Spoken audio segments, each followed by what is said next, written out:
Iki langsung ngaos nggih dados mungkin nak salam dianggap pidato dan ini langsung Al-Fatihah. Terus nak salam dianggap pidato mungkin dianggap kampanye malah repot langsung ngaos mawon. Kula diminta panitia untuk bikin judul. Terus judul kula adalah keistimewaan mukjizat Al-Qur'an. Kersane akurat nih kula beto kerpean. Jadi otoritatif. Karena kalau dalam pendapat ulama, kalau seorang mubalek atau seorang ulama atau siapa saja kok ngomong tanpa teks itu dia tersangka sebagai musyarek. Musyarek itu menandingi syariatnya Rasulullah SAW. Dengan pikiran-pikirannya, dengan jargon-jargonnya. Jadi itu masalah besar kalau dalam tradisi ulama karena pikirannya tidak musalsal, tidak ada silsilahnya ila Rasulillah SAW. Makanya saya meskipun banyak orang percaya ngaji di mana-mana itu bawa kitab.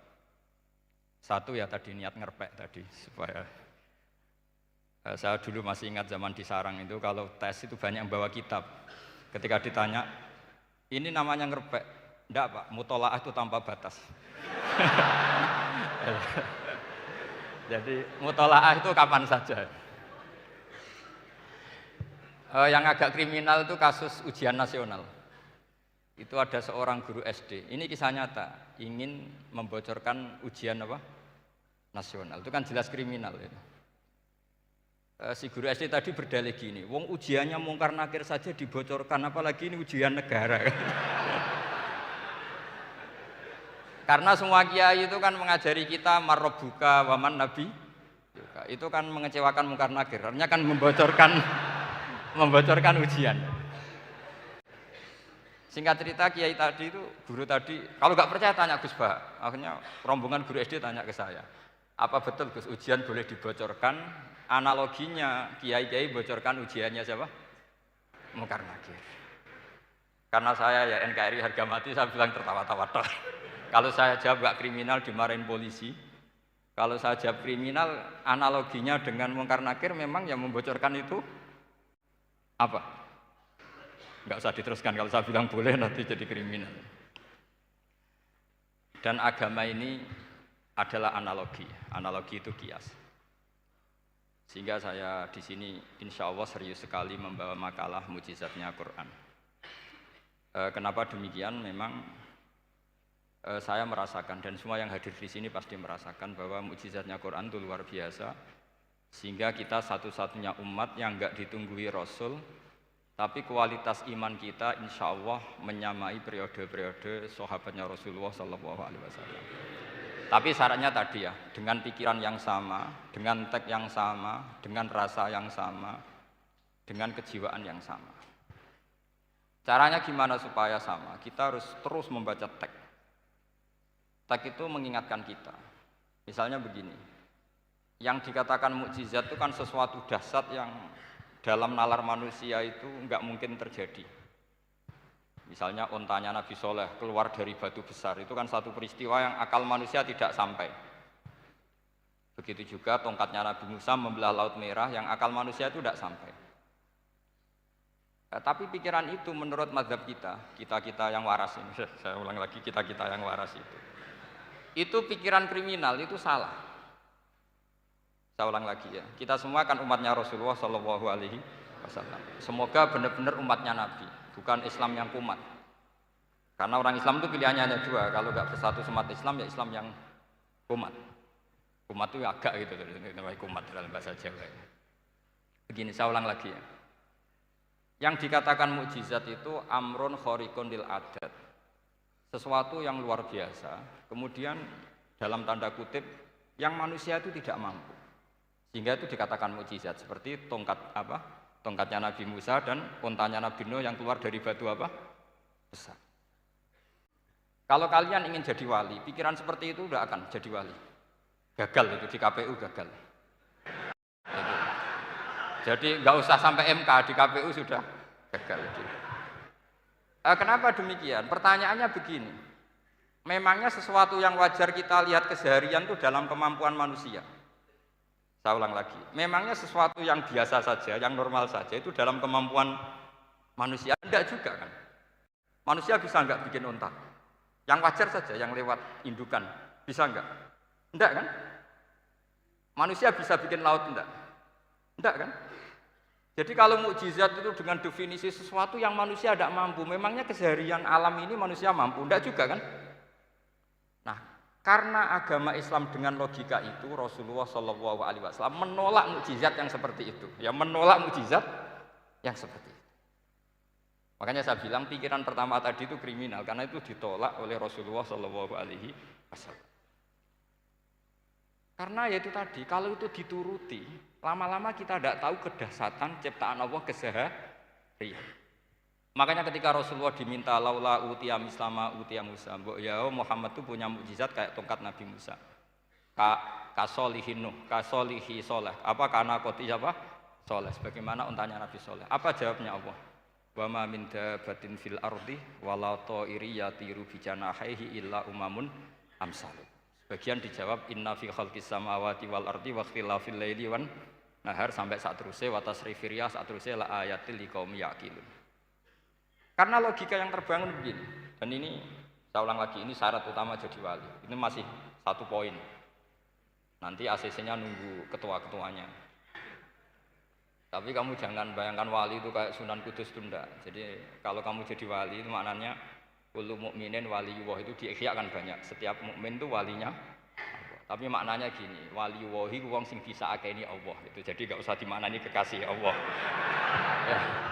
Jadi karena dalam bahasa Arab itu waliyul yatim adalah orang yang kasihan sama anak yatim sehingga diurus segala keperluannya. Perempuan yang perawan punya bapak namanya apa? Wali. Artinya si bapak sayang sama putrinya disebut apa? Wali. Jadi nanti kalau kamu jadi wali dengan makna yang tadi kullu mukminin waliyullah. Setiap mukmin adalah orang yang dikasihani Allah dan insya Allah semua kita masuk, paham ya? Ya, enggak wali songo itu baru maknanya waliyullah sing disayang Allah. Kayaknya kita belum daftar yang ke situ nanti itu. Ada urutannya. Saya ulang lagi ya. Kalau kita mengakui kudrohnya Allah nunggu mukjizat, yaitu nunggu tongkatnya Nabi Musa membelah Laut Merah, nunggu ada unta keluar dari batu, maka itu kecelakaan besar dalam tauhid, kecelakaan besar dalam kesaksian kudratullah. Kenapa? Karena alam yang kita lihat keseharian juga tidak dalam kemampuan kita. Alam yang kita lihat keseharian juga tidak dalam kemampuan kita. Misalnya begini, kalau kamu melihat nyamuk, itu pertama Quran turun tentang nyamuk, itu orang munafik komentar, wah Tuhannya Muhammad kurangan stok, sampai contoh saja hanya seekor nyamuk. Tapi apa kata Allah? Inna woha la yastahi ayyadriba masalam ma ba'udatan fama fawqa. Nyamuk itu bukan sekedar kecilnya. Tidak usah kamu bikin nyamuk yang ada nyawanya, itu terlalu sulit. Sampean semua tak suruh bikin patungnya nyamuk. Gampang mana bikin patung nyamuk sama gajah? Tidak usah dikasih nyawa. Terus cari tatahnya itu dari mana, orang Jepara pun tidak akan bisa. Belum nanti bentuk alat kelaminnya. Belum nanti uratnya alat kelamin. Belum nanti punya jantung, jantung punya urat. Jantungnya nyamuk juga punya kuman. Kumannya juga punya organ tubuh. Organ tubuhnya punya urat. Apa itu tidak lebih dahsyat ketimbang tontonan mukjizat yang diperagakan para nabi-nabi sebelum Rasulullah Shallallahu Alaihi Wasallam? Maka sebetulnya ketika Quran saya katakan mukjizat ila yaumil qiyamah adalah pertunjukan Allah bikin nyamuk. Inna woha la yastahi ayyadriba masalam ma ba'ud. Itu bagi orang alim percontohan nyamuk itu lebih dahsyat ketimbang percontohan mukjizat Nabi Musa membelah Laut Merah. Juga lebih dahsyat ketimbang pertunjukan Nabi Soleh ketika mengeluarkan unta dari apa? Batu. Dong, jelas nih. Maka umat Rasulullah terutama ulamanya harus ngomong seperti ini terus. Dengan cerita seperti ini maka Quran jauh lebih dahsyat. Makanya mukjizatnya Quran tanpa apa batas. Jelas ya? Makanya kita harus bertobat secara masif. Mengatakan kedahsyatan adalah nunggu sesuatu yang khariqun lil adat. Bahwa yang kita lihat keseharian adalah semua di luar kemampuan kita. Lah kita ini kan keliru, yaitu tadi, wah unta keluar dari apa? Batu. Laut merah terbelah, ini dahsyat, manusia tidak akan mampu. Memangnya manusia pernah mampu bikin laut? Memangnya manusia pernah mampu bikin nyamuk? Memangnya manusia pernah mampu bikin telur ayam? Karena keseharian seakan-akan ini tidak ayatnya Allah Ta'ala. Itu kebodohan. Makanya tidak mungkin jadi wali. Yang jenis seperti ini ya kan jadi wali. Sama tenang saja, nanti saya paling nggak sampai 1 jam karena saya tidak biasa ngaji umum. Saya mau itu karena hormati mbah saya, karena buyut saya itu orang Damaran, namanya Mbak Hafsah. Hafsah binti Maksum bin Soleh bin Asnawi Sepuh. Jadi saya ini ya turunan asli orang Kudus. Jadi saya datang tidak dalam rangka hormat jenengan, hormat mbah saya sendiri sebetulnya. Jadi jenengan tidak punya hak adami sama saya, karena saya datang tuh hormat mbah saya. Tapi saya ingin melatih iman yang benar. Saya ulang lagi, saya ingin melatih iman yang benar, karena ini penting. Sehingga Allah cara menjelaskan iman itu aja inna fi khalqis samawati wal ardi. Kamu lihat saja langit dan bumi. Seterusnya sampai waqtilafil laili wan nahar, sampai wal fulkil lati tajri fil bahri, terus sampai wa tasrifir riyah. Ini semua tontonan yang kita lihat semuanya di luar kemampuan kita. Itu tadi contoh paling gampang, nyamuk kayak apa? Apapun profesornya seseorang, apa bisa bikin nyamuk? Tidak usah yang bernyawa, patungnya saja. Coba nyamuk itu punya organ tubuh enggak? Punya. Organnya ada kumannya enggak? Ada. Alat kelaminnya ada bolongannya enggak kira-kira? Ada. Kayak apa sulitnya? Jadi andaikan saya ke umatnya Nabi Musa terus bengkei lah sama Nabi Musa, ini gue Nabi Musa keren punya tongkat. Saya akan bilang Rasulullah lebih keren karena punya Quran. Anda di sini makna kenapa mukjizatnya Quran dikatakan afdolul mukjizat, mukjizat paling keren, paling hebat. Karena menjadikan manusia punya nalar yang lebih objektif. Artinya lebih objektif. Kenapa kita hanya kagum dengan sesuatu yang dahsyat? Dengan alasan kita tidak mampu. Memangnya dengan hal-hal yang keseharian kita mampu? Tidak juga kan? Jelas ya? Mohon bener nih ya. Mohon bener di mana ini? Mohon gini malam slide didandani bareng-bareng. Mohon bener ya. Sehingga iman di era Rasulullah SAW itu gak lagi butuh sesuatu yang khariqun lil. Kedua pertimbangannya Rasulullah Muhammad SAW, mukjizat yang khariqunil adat itu resikonya lebih tinggi untuk tidak abadi. Nanti saya bacakan takbirnya. Misalnya tongkatnya Nabi Musa, itu hanya disaksikan oleh orang yang di era itu. Itu pun yang kebetulan menyaksikan. Saya ulang lagi ya. Resiko mukjizat mahsusah istilahnya, mukjizat yang bisa dilihat dengan indera, itu resikonya hanya dilihat orang yang di saat itu menyaksikan. Gimana? Ini prosedur. Gaul nih. Nggih peci, mboten. Terus gimana? Oke. Saya teruskan lagi ya. Niki mau normal nih. Mboten kebanteran nih. Mboten kebanteran nih. Saya ulang lagi ya. Jadi yang dikatakan mukjizat itu seringnya kan dikasih definisi satu pertunjukan yang di luar kemampuan manusia. Sehingga tongkat Nabi Musa membelah laut merah disebut apa? Mukjizat. Ontanya Nabi Soleh keluar dari batu disebut apa? Terus lucunya disebut alasannya karena manusia tidak mampu. Memangnya manusia mampu bikin onta normal yang lewat indukan? Mampu enggak? Artinya umatnya Rasulullah lebih sering melihat kekuatan Allah Subhanahu wa ta'ala kulla waqtin wa hinin, setiap saat. Karena cara berpikir sudah dibenahi Al-Qur'anul Karim. Paham ya? Maka untuk jadi wali umatnya Nabi itu lebih mungkin karena melihat kedahsyatan Allah setiap saat. Tidak usah nunggu sesuatu yang super kayak apa? Kan filakil bahri, sebagaimana laut terbelah oleh tongkatnya Nabi siapa? Musa. Terus ketiga, kalau logika mukjizat gini itu terus menerus seperti yang dialami Nabi Musa, resikonya adalah umat selalu menuntut hal yang aneh-aneh dan melupakan hal yang pokok. Itu lebih bahaya lagi. Misalnya begini contoh gampang. Kita ini hidup di bumi setelah sampean belajar ilmu falak atau astronomi atau belajar geologi. Planet yang sebesar ini apa? Semuanya itu sudah maha dahsyat. Gara-gara kita berpikir butuh kejadian yang aneh, Ya gara-gara ingin kejadian aneh. Mungkin lama-lama Anda ingin cari model hewan yang kepalanya itu di pantat. Baru percaya kudrohnya Allah. Lama-lama kamu jadi dukun. Seneng ular yang berkepala manusia, itu baru dasar.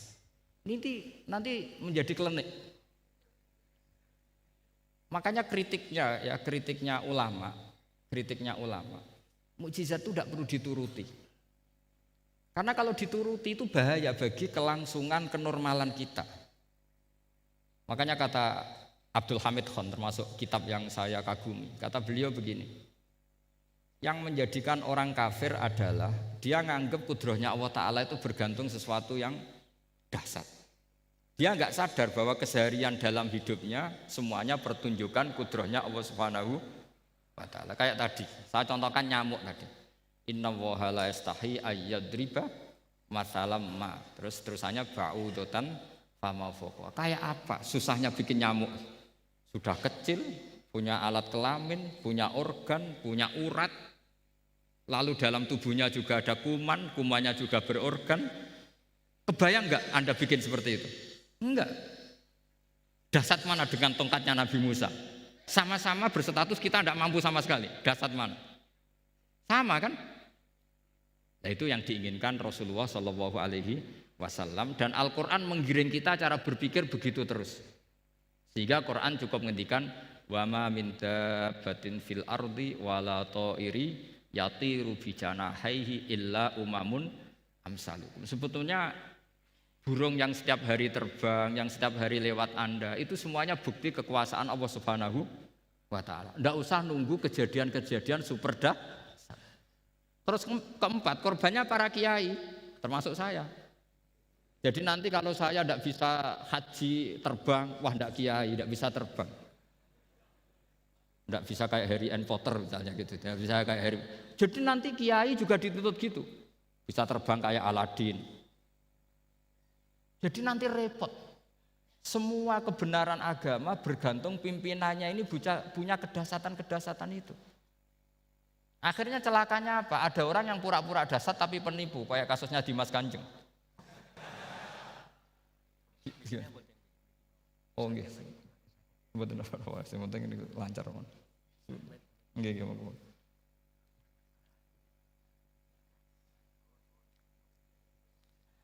Jadi makanya nanti itu saya akan memberi penjelasan tentang apa? Mukjizatnya Al-Quran, kenapa disebut mukjizat paling apa? Dasar. Ini saya bacakan tag pokoknya ya, supaya sampean tahu. Ini tabaruk sama Imam Bukhari ya. Redaksi yang diriwayatkan Imam Bukhari, qala Nabi sallallahu alaihi wasallam, ini ikut kitab Fadhailil Quran. Ma minal anbiya'i nabiyyun illa u'tiya minal ayat ma misluhu amana alaihil bashar wa inna ma kana alladhi utituhu wahyan awhahu wa ilayya fa arju an akuna aktsarahum tabi'an yaumal qiyamah. Jadi semua nabi punya mukjizat, yang lewat mukjizat itu orang dipaksa iman karena dahsyat tadi. Saking dahsyatnya terus cocok tidak cocok itu percaya. Tapi kata Rasulullah, mukjizat saya itu berupa wahyu, yaitu Al-Quran. Dan saya berharap dengan mukjizat itu saya adalah nabi paling banyak pengaruhnya yaumal qiyamah. Maknanya paling banyak orang yang iman. Terus di sini dikomentari oleh syarehnya ya, oleh penyarahnya yaitu Ibnu Hajar Al-Asqalani. Ya saya baca Arabnya saja. Sampean harus pura-pura paham jadi keren. Jangan minta saya terjemah nanti harus pura-pura paham. Bagus kok, mantas sabah fi qaumin fahuwa minhum. Jadi bergaya orang kaya ya dikira apa? Kaya. Bergaya ulama ya dikira apa? Ulama. Nanti bergaya wali juga dikira wali. Saya baca ya, ini luar biasa menurut saya. Al makna annal mu'jizati al madiyata kanat khissiyatan tusyahadu bil absor kana qoti soleh wa asa Musa. Wa mu'jizatul Qur'ani tusyahadu bil basirah. Jadi kayak tadi, kedasatan tongkat Musa itu karena apa? Laut kok bisa dibelah sebuah tongkat, itu aneh. Kalau maknanya aneh adalah di luar kemampuan manusia, nyamuk lebih aneh. Kayak apa susahnya bikin organ apa? Nyamuk yang sekecil itu. Artinya bedanya apa? Tongkatnya Nabi Musa dengan pertunjukan nyamuk yang sama-sama mengarah satu titik, yaitu mengakui absolutisme kudrahnya Allah Subhanahu. Sama enggak? Sama. Sehingga umatnya Rasulullah tidak perlu ditunggoni mukjizat simsalabim. Cukup penalaran akal. Ini namanya basirah apa? Basirah. Nggih jelas ya? Mohon sampean ra usah kepen roh tongkatnya Nabi Musa to. Cekap melihat apa? Nyamuk. Ya sudah bagus, sudah maju, sudah keren. Ya jelas ya. Li'annal ladzi yusyahadu bi'ainir ra'si yang qaridu binqiradi musyahidihi walladzi yusyahadu bi'ainil aqli baqin yusyahiduhu kullu man jaa ba'dal awwali mustamirron. Sesuatu yang dipertontonkan lewat sesuatu yang fisik kayak tongkat Nabi Musa, itu yang percaya langsung tentu yang melihat. Setelah itu ada yang percaya, ada yang enggak. Bisa saja itu hoax, bisa saja macam-macam. Tentu yang enggak percaya tentu salah, ya kita sepakat. Tapi tetap saja yang enggak menyaksikan itu bisa saja enggak percaya. Paham ya? Tapi logika kedahsyatan nyamuk, siapapun yang punya nalar percaya. Artinya giringan Al-Quran untuk melihat mukjizat itu kedahsyatan Allah bikin nyamuk itu abadi ila yaumil kiamah. Dan siapapun yang waras akan ikrar dan tetap menyaksikan. Karena insya Allah ada nyamuk terus ila yaumil kiamah. Itu kan teman tidur kita, paham? Makanya kamu kompromi dengan nyamuk. Sekali-kali jangan dicablek. Ini ayatnya Allah. Ya bila perlu dicium, dielus-elus gitu. Karena saya yakin yang hadir di sini andekan melihat tongkatnya Nabi Musa kira-kira dilus-lus enggak? Kira-kira? Andekan loh, kamu punya kesempatan melihat tongkatnya Nabi Musa, gimana? Dilus-lus, dikai mori, dikai kembang 7 taman, ya gitu. Tapi kenapa nyamuk enggak kamu begitukan? Toh sama-sama ini ayatnya Allah yang luar biasa. Makanya ini ngaji di sini saya ulang lagi, sama ndak perlu merasa punya hak adami sama saya, karena saya memang buyut saya kandung itu orang Damaran, namanya Mbah Hafsah. Hafsah itu binti Maksum bin Soleh bin Asnawi Sepuh. Jadi saya ini termasuk turunan beliau yang keluar dari Kudus di Rembang. Karena mbah saya kandung itu sepupunya Mbah Sahal, ya sama Mbah Sahal, ibunya Badiah. Badiah ya putrinya Mbah Hafsah ini. Kalau ibu saya namanya Sofiyah, ya putrinya Mbah Hafsah ini. Jadi kenapa saya cerita ini, ya memang Quran sudah terang-terangan ngendikan dzurriyatam ba'duha apa mimba. Jadi kekuatan dzurriyah itu luar biasa. Jadi kita menjaga harkat dan martabat para leluhur supaya ilmu ini terjaga. Jangan marisi gayane tok, bae alim terus putune pedita-pediti gak alim terus gak keren, menurut saya itu malu gitu. Jadi marisi itu ya kalau putunya orang alim ya alimnya, jangan marisi mulyane. Nggak orang alim terus mulya tok gelem dicucup, itu gak keren menurut saya. Niru alimnya dulu baru sama-sama dicucup, itu baru betul, paham ya? Jadi ada aturannya lah. Saya teruskan. Sehingga Quran kalau menggiring mukjizat, ketika Rasulullah SAW dituntut kafir Mekah, kita tahu kan mereka nuntut apa misalnya?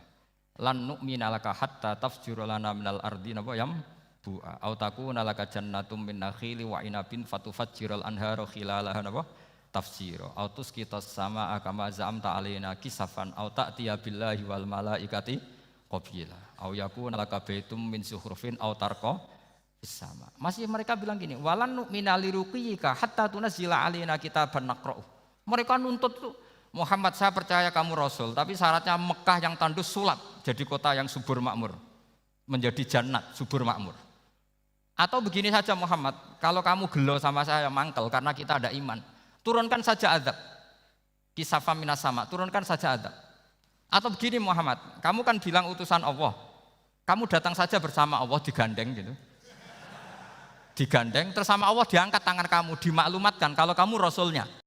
Au ta'tiya billahi wal malaikati qabila. Karena mereka dengan logika yang salah. Yang dikatakan mukjizat itu sesuatu yang seperti itu. Artinya kalau kamu berpikir mukjizat yang seperti itu, berarti Anda turunan kafir Quraisy. Anda turunan apa? Kafir Quraisy. Maka enggak boleh berpikir mujizat seperti itu. Nyatanya Allah cukup menjawab dengan ayat wa ma min dabbatin fil ardi wala ta'iri yatiru bi janahihi illa umamun amsalukum. Dijawab lagi inna fi khalqis samawati wal ardi waqtilafil laili wan nahar wal fulkil lati tajri fil bahr sak teruse la ayatil liqaumi yakin. Semudah itu kita iman kedahsyatan kudrahnya Allah. Cukup melihat kerbau. Kok bisa ya jaga populasinya? Padahal tidak pernah dia seminar cara jaga populasi. Nyatanya tetap terjaga. Tanpa lamaran ya bisa jaga keturunannya. Tanpa sesar ya anaknya lancar. Tanpa sesar kan? Artinya mereka bisa. Karena di sini ada kudratullah. Ada apa? Ada kudratullah.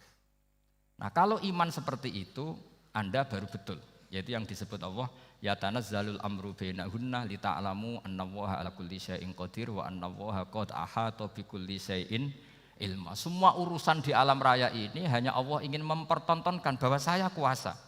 Jadi tidak perlu nunggu yang aneh-aneh. Sehingga andaikan saya ketemu Nabi Musa dan ketemu Rasulullah Muhammad SAW, pasti saya milih Nabi Muhammad sebagai ketua.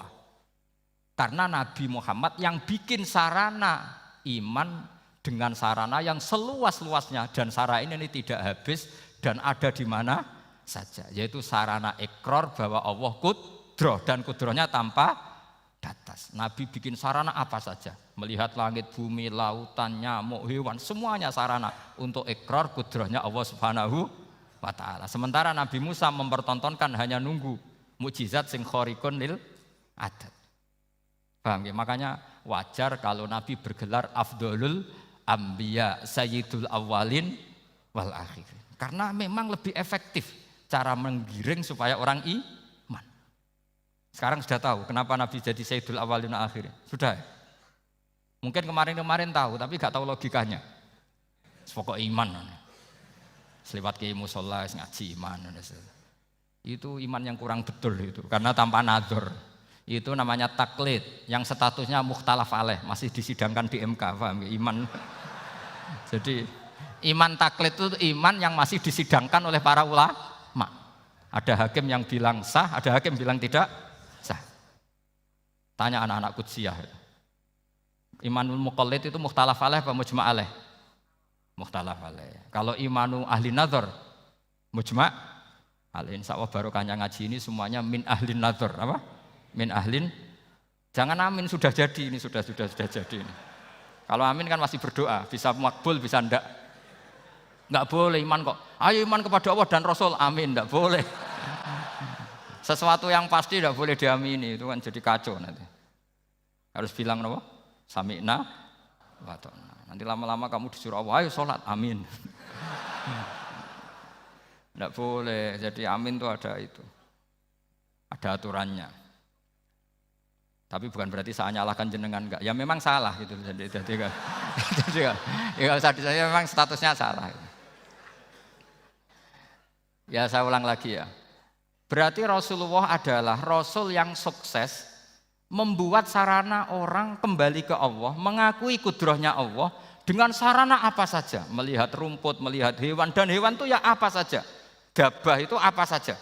Hewan yang melata di bumi apa saja. Semua bukti kudrohnya Allah. Bahkan Rasulullah sukses membiarkan umatnya enggak ditunggui beliau tetap iman. Mergo ditunggui konsep sing super ngene kok Al-Qur'anul Karim. Jelas ya? Tapi caranya memahami ya seperti yang saya terangkan ini. Ya saya baca lagi ya yang jadi annal mu'jizati pakai jamak muannas salim, annal mu'jizati al-madiyata, mukjizat-mukjizat yang sudah kelewat itu kanat khisiatan, bersifat fisik. Tusyahadu bil absor, hanya bisa dilihat dengan mata kepala. Karena qoti soleh wa aso Musa. Wa mu'jizatul Qur'ani tusyahadu bil basirah.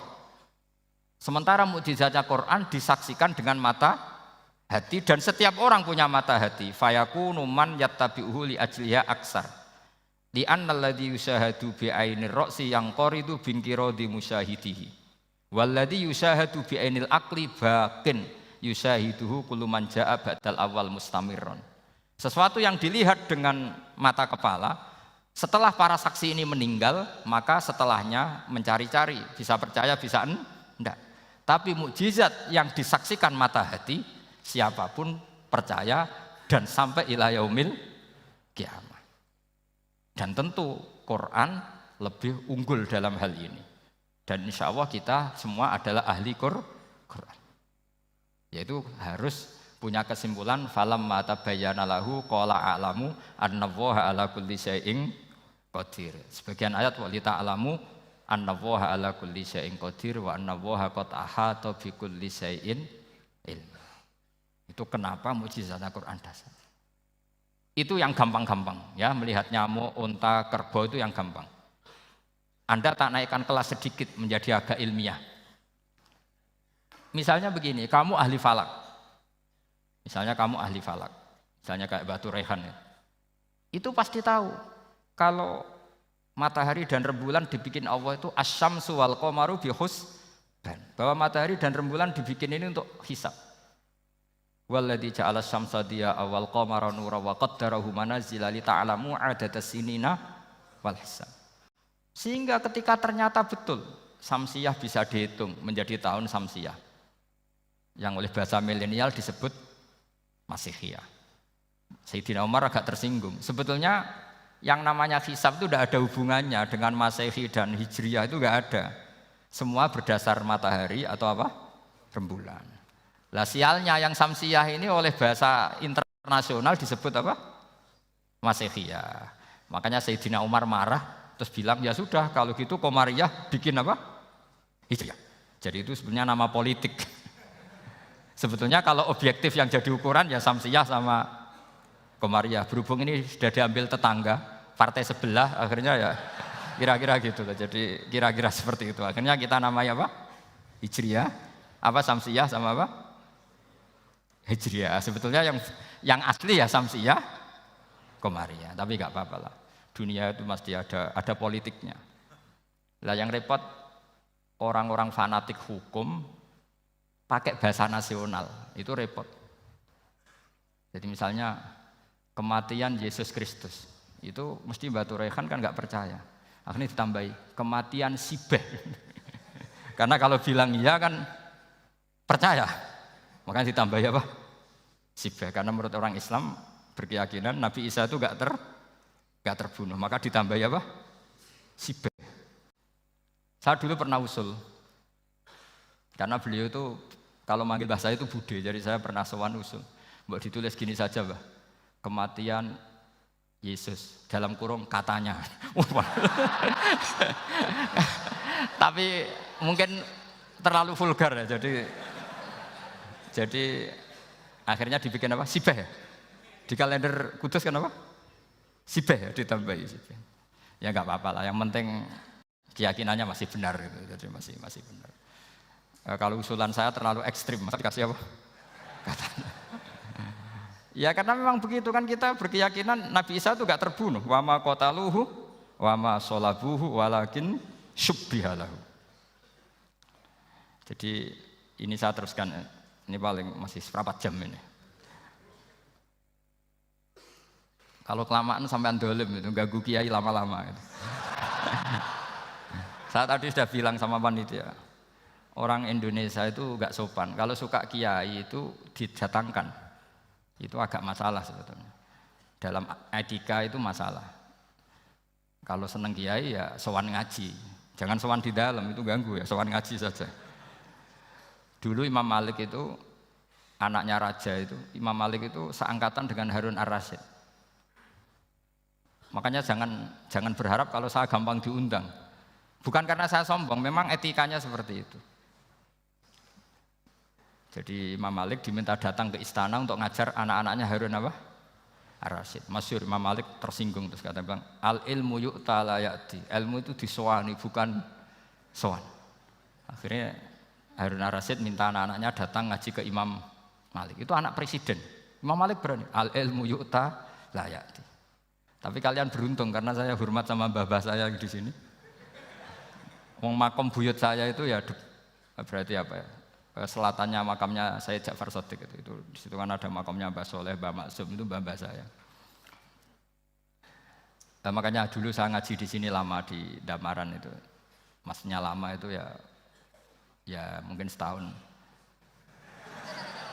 Karena saya memang mulai kecil di sarang, sampai sekarang saya masih ngajar di sarang. Tapi dulu cukup ya, karena saya kesini sudah hafal Quran, jadi hanya setor setiap hari satu juz, jadi cepat lah. Saya tidak punya masalah ingatan, alhamdulillah, jadi cepat hafal. Saya terangkan lagi ya, ini penting ya, masalah mukjizatnya Quran. Selama ini orang tuh mau bilang tok, mukjizatnya Quran itu dahsyat, tapi nggak bisa menerangkan. Itu masalah. Makanya kita harus bisa menerangkan mukjizatnya Al-Quran dahsyat itu apanya. Yaitu tadi, tongkatnya Nabi Musa hanya disaksikan oleh orang yang di era itu. Toh tujuannya mukjizat adalah diakui kemudian orang menjadi iman. Lalu Rasulullah SAW beliau sudah intaqala ila rafiqil a'la. Tapi konsepnya Quran menjadikan orang yang enggak ditunggui beliau tetap iman ila yaumil kiamah. Itu yang maksud fa'arju an akuna aktsarahum tabi'an yaumal kiamah. Mukjizat saya itu cukup Quran kata Nabi, dan dengan mukjizat itu orang akan iman ila yaumil kiamah. Caranya seperti ini. Karena tadi sedahsyat-dahsyatnya mukjizat tujuan utama orang terdikte supaya ikror ngakui kudrohnya Allah. Lah ngono kok ngenteni tongkat sakti lah opo? Cukup deloknya mau. Paham nggih? Jelas ya? Alhamdulillah, mau naik kelas ini sudah benar ini sudah benar. Terus kedua begini, kedahsyatan Quran lagi. Quran itu bisa merunut, mentartibkan logika. Bahkan logika ini logika yang universal. Siapa saja merasakan logika itu. Misalnya begini. Dulu orang kafir itu punya Tuhan banyak. Tentu yang dipertuhankan ya mana? Yang dipertuhankan itu banyak. Karena pikiran mereka urusan banyak, problem banyak, ya Tuhannya harus banyak. Ada BPKB 3D kan, istri cerewet, macam-macam lah. Itu kan problemnya banyak, maka Tuhannya harus banyak. Karena Tuhan itu maknanya penyelesai masalah. Sehingga kalau masalahnya banyak, Tuhan harus banyak. Ketika Rasulullah membawa konsep satu Tuhan, mereka janggal. Makanya mereka bilang, aja'alal alihata ilaha wahida inna hadza lasyai'un ujab.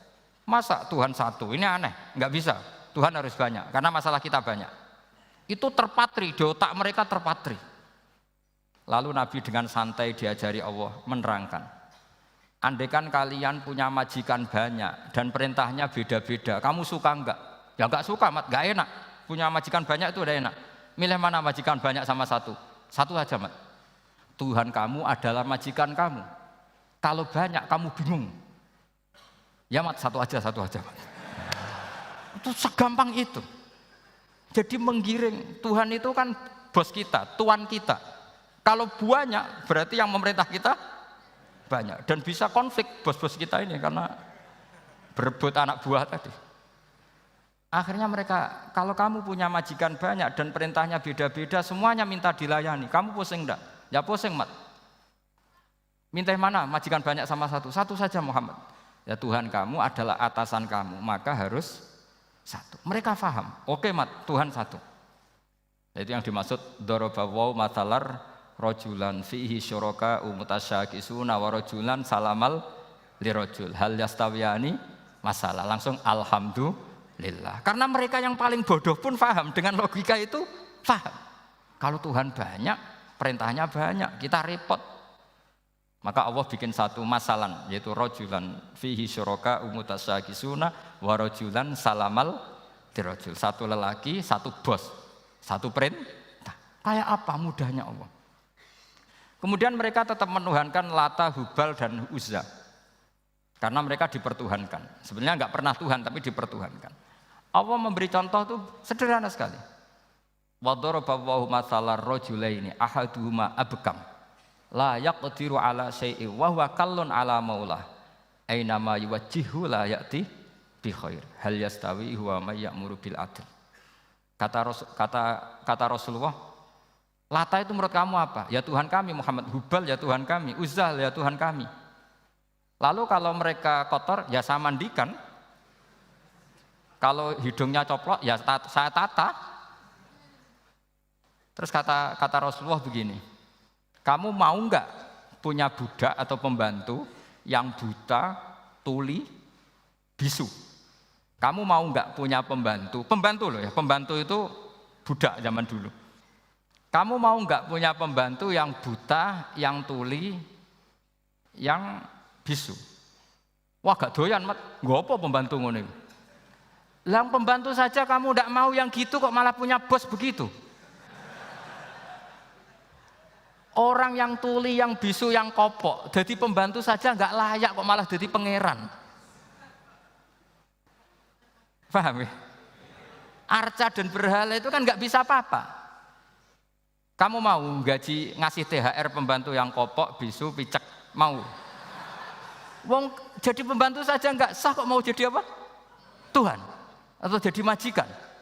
Jadi Allah bikin contoh gampang sekali. Wadharaba masalah rajulaini. Ahaduma abkam la yaqdiru ala sa'in, enggak bisa apa saja. Wa wakallun amala maulah, anane ngrepoti tok. Ainama yuwajjihu la yati bi khair. Mudah sekali. Akhirnya mereka berbondong-bondong iman karena logikanya ditata oleh logika Al-Qur'an. Makanya agama ini sebenarnya enggak pernah datang dengan kekerasan, itu enggak pernah. Bil hujjah, dengan argumentasi. Itu disebut qul falillahil hujjatul baligh. Nah sekarang orang rapati soal argumentasi, senengannya neror. Nah, itu rapati ngaji. Sebenarnya agama ini mudah. Ad-dinu yusrun, agama ini mudah, logikanya gampang. Untuk tidak menuhankan Yesus atau Isa, Quran juga datang dengan penjelasan yang enggak jelimet, yang gampang saja.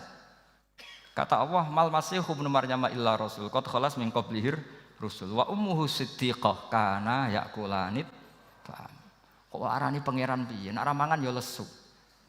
Kamu kebayang enggak misalnya punya Tuhan terus mbok gratisi pas marung. Terus kamu bangga, alhamdulillah tadi habis ngratisi Tuhan. Tadi kelihatannya kelaparan, tak gratisi, senangnya bukan main. Kamu mau punya Tuhan yang seperti itu? Mau? Enggak mau kan? Allah menjelaskan kana yakulanit. Kuduyan sego, artinya nak orang mangan yo lemes. Pas kamu minta, ternyata Tuhannya baru lemes. Jadi Quran itu tidak sinis enggak, tapi menggiring logika bahwa ini tidak mungkin Tuhan. Wong kana ya kulanit. Gampang kan? Itu gampang. Gampang sekali, logika Quran itu gampang sekali. Dan masalahnya kita sekarang tidak mengkaji Quran yang sisi ini. Ya termasuk kritik kita ya, tapi ya sudahlah, ini dunia ya macam-macam. Ono sing ngaramno lomba, ono sing mendukung lomba, macam-macam. Saya tidak dalam posisi mendukung dan menolak. Saya 0-0, jadi tidak ke kanan tidak ke kiri dalam konteks tadi. Karena ya sudahlah, itu sudah takdir, semuanya takdir. Ada yang setuju ke lomba, ada yang mengharamkan apa? Lomba. Tapi sebetulnya kalau kita berpikir Quran diturunkan ya untuk yang saya terangkan ini, menjaga logika agama al-hujjah al-balighah ila yaumil kiamah. Karena kita tidak perlu tongkat lagi Nabi Musa, enggak perlu ontanya Nabi Soleh. Cukup dikawal aturan-aturan iman yang cukup mudah dan kita temukan di mana saja ayat-ayat itu. Yaitu wa ma min dabatin fil ardi wala ta'iri yatiru bi janahihi illa umamun amsalukum, atau inna fi khalqis samawati wal ardi, dan seterusnya. Nah, cara berpikir gimana Gus? Gampang tadi. Kalau tongkat Nabi Musa membelah laut adalah hal yang kita tidak mampu. Memangnya kita mampu bikin langit bumi? Tidak mampu kan? Berarti ini sudah cukup menjadi ayat kekuasaannya Allah. Jelas kan? Maka mukjizat Quran ini mengawal umatnya Rasulullah SAW ila yaumil kiamah dengan logika seperti itu. Saya ulang lagi, dengan logika seperti itu. Maka ulama enggak boleh berhenti seperti saya ngomong terus seperti ini. Makanya ngendikane Allah, lam yakunil ladzina kafaru min ahlil kitabi wal musyrikina munfakina hatta ta'tiyahumul bayyinah. Bayyinah itu apa? Rasulun minallah yatlu suhufam mutahharah. Orang kafir semuanya kata Allah, baik berkategori kafir musyrik maupun kafir ahli kitab, itu tidak akan tercerabut dari akar kesalahan mereka, dari cara berpikir mereka. hatta ta'tiyahumul bayyinah. Sehingga datang satu kejelasan yang jelas welo-welo. Itu apa? Rasulun minallah yatslu suhufam mutahhar, yaitu rasulnya Allah yang membaca sahifah-sahifah suci. Maknanya Al-Qur'an. Untuk menafikan ketuhanan berhala, ketuhanan Yesus, kita cukup dengan konsep Quran. Kayak tadi kana yakulanit, termasuk untuk menafikan Tuhan balita, paham ya? Tuhan apa? Fir'aun. Ini contoh terakhir, sampai siap-siap saja selesai. Karena saya memang mau selesai ini, bukan guyon, memang mau selesai. Karena menurut saya mukjizatnya Quran itu jelas. Jadi diterangkan seperempat jam ya jelas, 10 menit ya jelas. Kalau kamu butuh lama, berarti kamu menyaksikan kejelasan Al-Quran. Dan itu kriminal besar. Itu. Kalau nggak boleh dibahasakan murtad besar, ya kriminal apa besar. Nggak, ini nggak guyon, betul itu. Saya tadi mau nyontohkan apa tadi? Tuhan balita ya. Fir'aun itu berdebat sama Nabi Musa. Singkat debat begini. Kalau nggak salah di J19, kalau nggak salah di surat Syu'ara. Dicari sendirilah. Pertama ditanya gini, Musa kamu kesini ada apa? Ya bawa konsep Tuhan. Yang jelas itu tidak kamu. Ya. Lalu Tuhan kamu siapa? Rabbus samawati wal ardi, yang menuhani langit dan bumi. Si Fir'aun masih berkelit. Begini, soal yang di bumi, saya jalan-jalan kemana-mana, setahu saya yang jadi Tuhan saya. Ma'alim tulakum min ilahin apa? Ghairi, di mana-mana yang dituhankan saya. Soal kemungkinan di langit begini, tunggu saya. Terus di Haman dipanggil. Ya Haman ibnili sorhal la'ali abluhul asbab as-samawati fa'attali'a ila ilahi Musa. Haman, bikinkan piramida yang tinggi. Saya mau lihat Tuhannya Musa, apa betul ada? Padahal andaikan terjadi piramida kan Tuhan pun nggak bisa dilihat. Wong sampean yang wali saja tidak bisa melihat. Wali tadi yang sing disakeni Allah tadi itu aja nggak bisa melihat. Apalagi Fir'aun. Akhirnya Nabi Musa sadar bahwa logika itu tidak masuk ke Fir'aun, tidak masuk. Padahal ada pengawalnya banyak. Dan karena semua Nabi fatona itu ibarat mobil ganti gigi. Ganti gigi, ganti argumentasi. Gini saja, yang menuhani leluhur kamu, mbah-mbah kamu. Wah, itu sontak kaget Fir'aun. Pengawalnya ya kaget. Oh iya, kalau Fir'aun ini Tuhan, babanya tanpa Tuhan. Kan Tuhannya datang terlambat.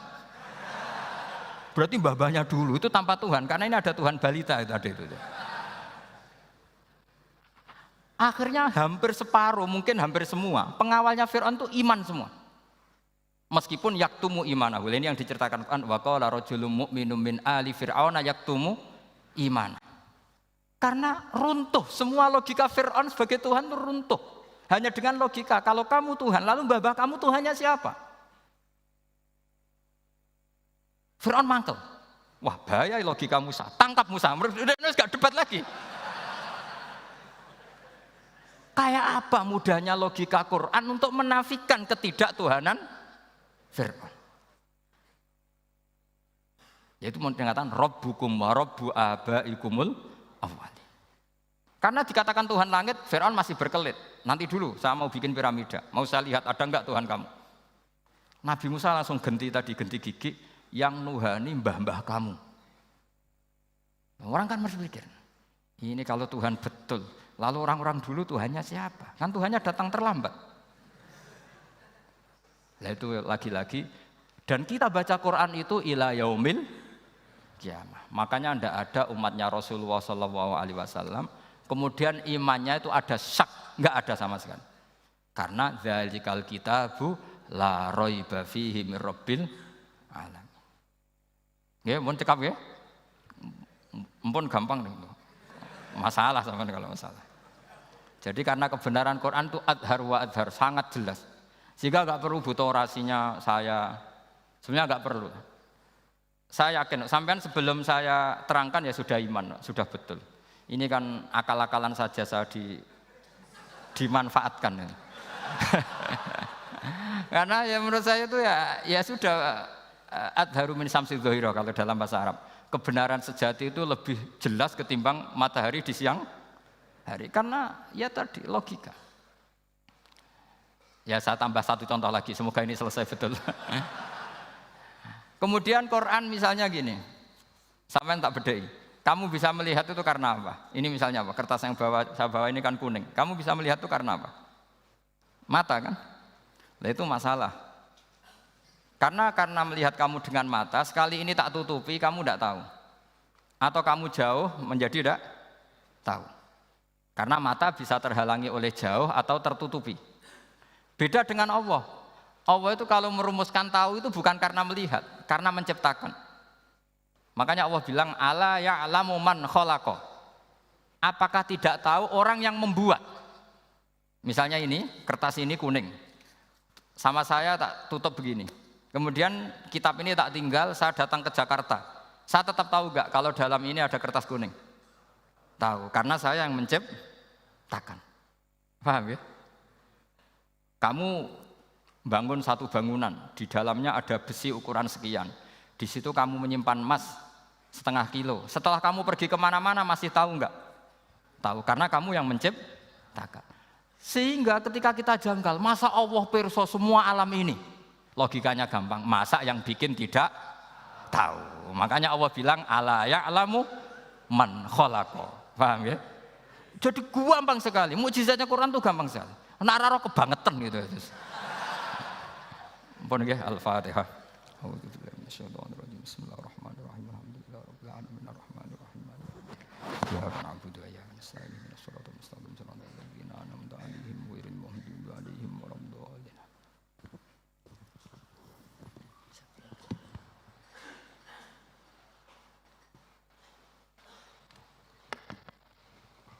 Yang doa siapa? Enggak usah doa.